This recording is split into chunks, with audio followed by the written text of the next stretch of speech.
Hello everyone, welcome back to our channel of Little Master Public School.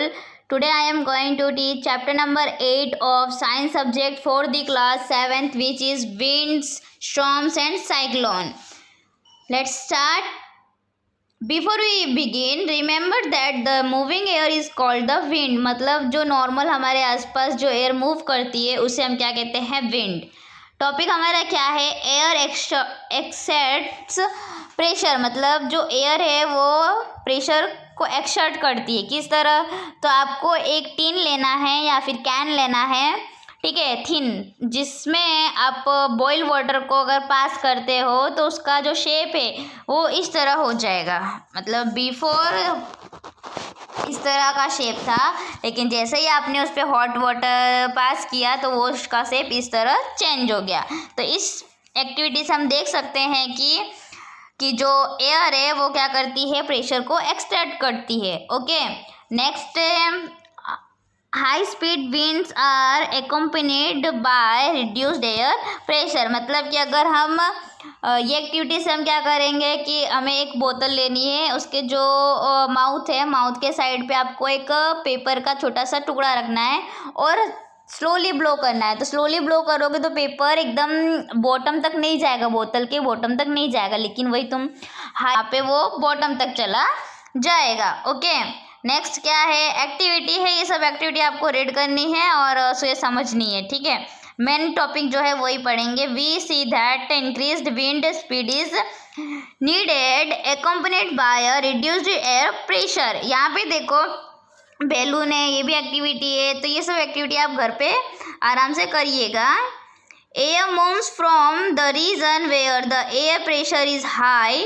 मतलब जहाँ पे air pressure high होगा वहाँ से वो लो प्रेशर की तरफ मूव करती है. क्या? Air. Okay, the greater the difference in pressure the faster the air moves. But how are the pressure difference created in nature. मतलब ये किस तरह नेचर में डिफरेंस क्रिएट करती है. ओके, तो नेक्स्ट क्या टॉपिक है? Also it is the important. Remember that on heating the air expands and occupies more space. When the same thing occupies more space it becomes lighter. The warm air is therefore lighter than the cold air. जो warm air है वो lighter हो जाती है किससे? Cold air से.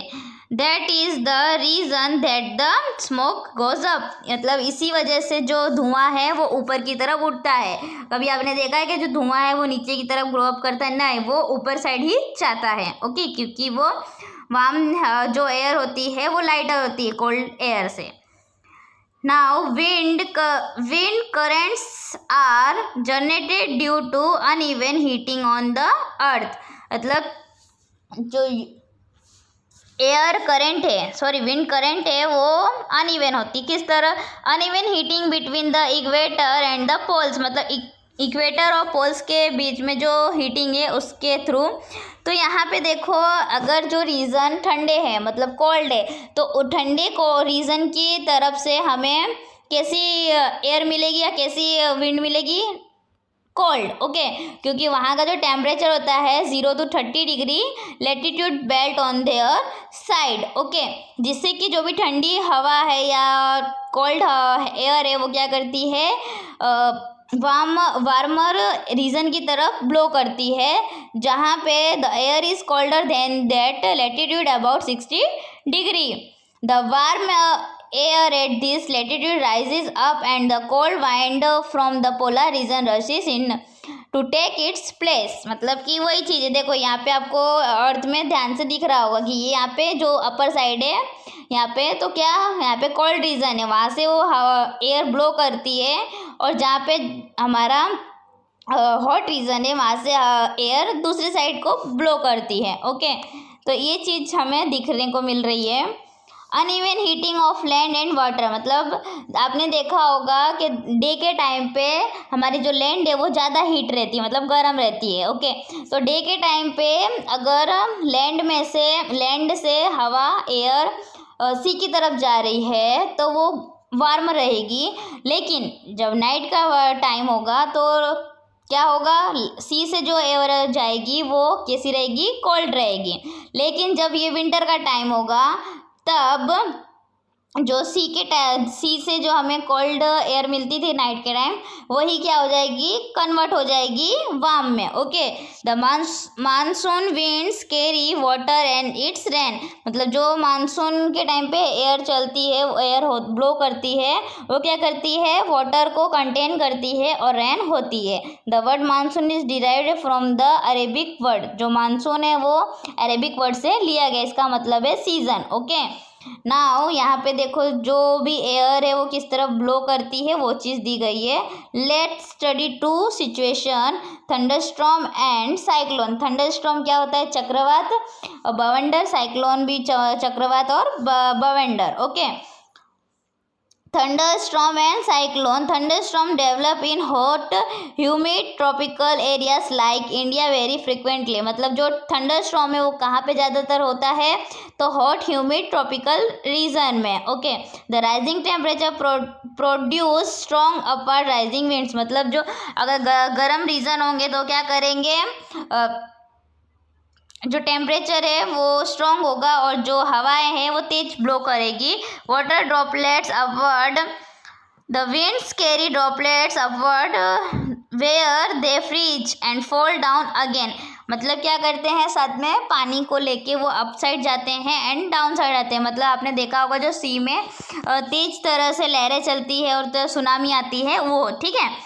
Next क्या है, the swift movement of the falling water droplets along with the rising air created lighting and sound, it is this event that we call a thunderstorm, मतलब जो वाटर के साथ में जो भी विंड तेजली फास्टली मूव करती है उसे कहते हैं थंडर स्टॉर्म।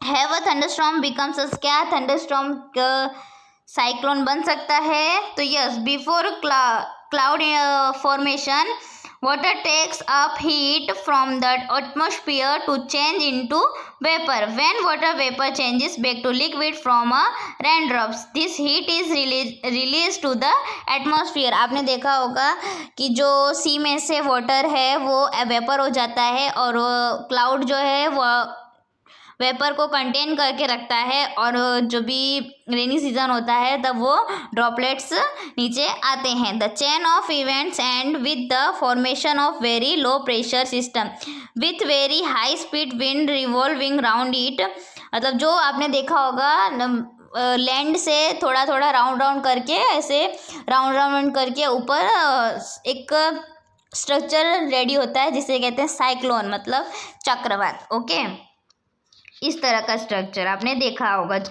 गांव में या फिर कहीं पे भी देखा होगा। फिर destruction caused by cyclones can be very destructive, मतलब अब साइक्लोन आया है, cyclone winds push water towards the shore even if the storm is hundreds of kilometre away, मतलब ये बहुत दूर दूर तक फैलता है जिससे कि लोगों को बहुत ही हार्म पहुंचता है। जैसे कि अगर नॉर्मल जो हाउसेस होंगे वो क्या हो जाएंगे, वो टूट जाएंगे, ब्रोक हो जाएंगे। ओके, कई जो मतलब के वाटर एनिमल होंगे तो वो उनको भी थोड़ा प्रॉब्लम होगा, मतलब वो भी क्या हो जाते हैं, फिनिश हो जाते हैं। ओके, नाउ क्या है, टोर्नेडोज क्या होते हैं in our country, they are not very frequent, मतलब जो टोर्नेडो है वो हमारी कंट्री में उतने देखने को मिलते नहीं है। A tornado is a dark funnel shaped cloud that reaches from the sky to the ground, मतलब ये भी थोड़ा वैसा ही होता है साइक्लोन जैसा। क्या होता है इसमें कि वो राउंड शेप में, मतलब बॉटम से टॉप स्काई तक जाता है।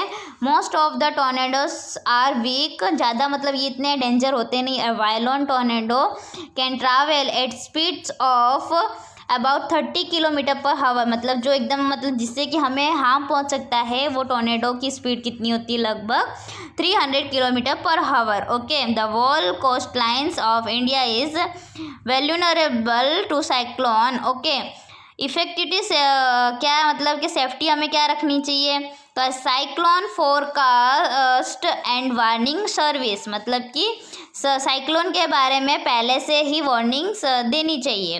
Rapid combination of warnings to the construction of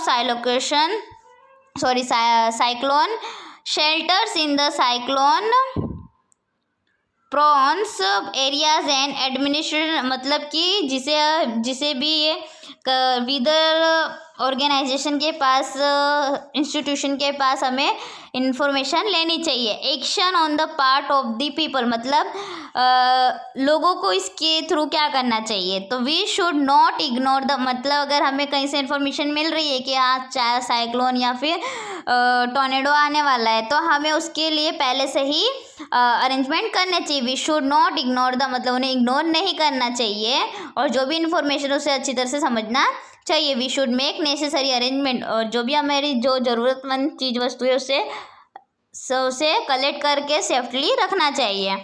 फिर अवॉइड ड्राइविंग, मतलब रोड पे ड्राइविंग करने का अवॉइड करना चाहिए।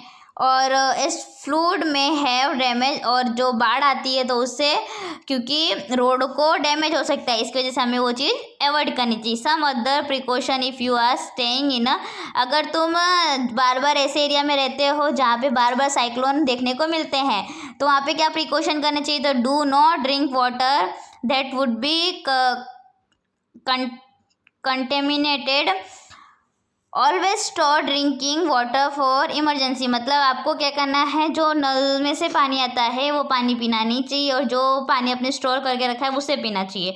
डू नॉट टच, मतलब गीले हाथ से स्विच को और पावर लाइंस को नहीं टच करना चाहिए। Do not go outside for shake, मतलब घूमने फिरने नहीं जाना चाहिए। Do not pressures the rescue force, मतलब उन्हें ऐसे ही rescue the rescue force by making undue, मतलब कि रेस्क्यू फोर्स को बेफालतू की डिमांड करके हैरान नहीं करना चाहिए, और गवर्नमेंट को आपका साथ देना चाहिए।